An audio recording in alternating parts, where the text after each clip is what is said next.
세종시 전동면에서 멧돼지가 출몰해 밭일을 하던 60대 남성을 공격하는 아찔한 사고가 났습니다. 멧돼지는 사고 발생 시 4시간 만에 포획됐지만 이 남성은 중상을 입고 병원으로 옮겨졌습니다. 박지은 기자의 보도입니다. 복숭아 나무까지 곳곳이 부러져 나갔고 멧돼지가 지나간 흔적이 고스란히 남았습니다. 새해 첫날 오전 이곳에서 일하던 66살 이모 씨가 멧돼지에 물리고 들이받쳐 크게 다쳤습니다. 인명피해는 처음 당한 거고요. 한번 왔다면은 복숭아 나무 같은 경우는 그냥 막 많이 쓰러뜨려. 다친 이 씨는 마을회관으로 겨우 몸을 피해 직접 119에 신고했고 병원으로 옮겨져 치료를 받고 있습니다. 이곳은 평소에도 멧돼지와 고라니 출몰이 잦은 지역인데요. 이처럼 농작물 피해를 예방하기 위해 울타리 작업을 하려 밭을 찾았다가 변을 당한 것으로 보고 있습니다. 멧돼지 출몰 직후 세종시는 해당 지역에서 야외 활동을 자제하고 안전에 주의해달라는 재난 문자를 발송했습니다.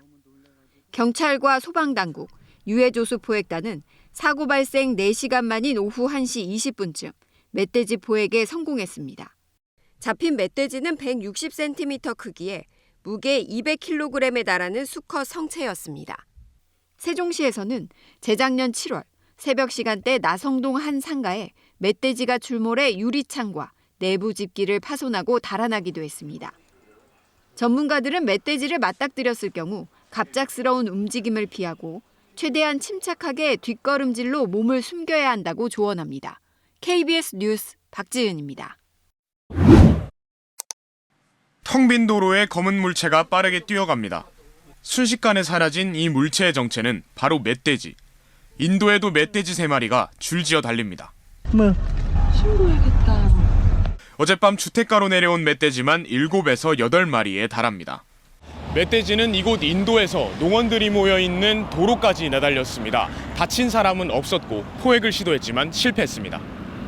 해운대구청은 한밤중에 주민들에게 안전을 당부하는 문자 메시지를 전송했습니다. 아무래도 오늘 아침에 내가 이 가게 문 열면서도 혹시나 우리 가게에 또 들어앉아 있지 않나 하고 겁이 나갖고. 북구에서도 어젯밤 멧돼지 여러 마리가 출몰했다는 신고가 들어와 소방과 경찰이 출동해 2마리를 사살했습니다. 올해 1월부터 9월까지 부산에서 발견돼 포획한 멧돼지 수만 568마리, 지난해 1년 동안 잡힌 563마리를 벌써 넘어섰습니다. 경남 등지에서 대규모 포획 활동이 이루어지고 있어 멧돼지들이 부산으로 대거 이동한 것으로 추정됩니다. 부산 같은 경우는 민가하고 또 이렇게 이 등산객이 또 이렇게 많이 있다 보니까 포획 활동이 사실은 개체수를 따라가지 못하고 있습니다. 지난 4일 대구 도심에서도 3차례 멧돼지가 나타났는데 가을철 짝짓기 시기인데다 겨울철 먹이 부족까지 겹쳐 연말까지는 멧돼지가 도심에 더 자주 내려올 수 있습니다. 멧돼지를 만나면 최대한 몸을 숨기고 소리치며 달아나는 행동 등은 삼가야 합니다. KBS 뉴스 김옥천입니다. 대전 도심의 아파트 단지 안으로 멧돼지 2마리가 잇따라 뛰어들어갑니다.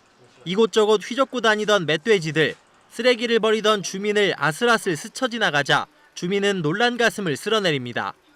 아파트 단지에 나타난 멧돼지 가운데 한 마리는 이처럼 유리창을 깨고 지하실 안으로 들어갔습니다. 지하실에 갇힌 멧돼지는 소방과 유해조수 포획단이 출동해 합동으로 포획했습니다. 저희가 보유하고 마취총을 가지고 마취 실시했습니다. 하나 마취가 잘 이루어지지 않았기 때문에 동물 포획단을 요청을 해서 엽사한테 사살을 요청한 상황입니다. 멧돼지 3마리 가운데 2마리는 4km 떨어진 한국화학연구원 인근에서 목격된 뒤 자취를 감췄습니다. 대전시는 멧돼지가 출몰해 이동 중이라는 안전 문자를 발송하고 달아난 멧돼지를 추적했습니다. 인명피해는 없었지만 주민들은 불안에 떨어야 했습니다. 지금 정리가 됐다고 하니까 다행스럽긴 한데요. 좀 이렇게 멧돼지가 어디서 나왔는지 모르겠는데 좀 이런 일이 없었으면은. 지난달 세종시에서도 멧돼지가 상가로 돌진하는 등 최근 잇따라 출몰하는 상황. 대전시는 겨울철 먹이 부족으로 멧돼지 도심 출몰이 더 잦아질 것으로 보고 포획 활동을 강화하기로 했습니다. KBS 뉴스 성용입니다.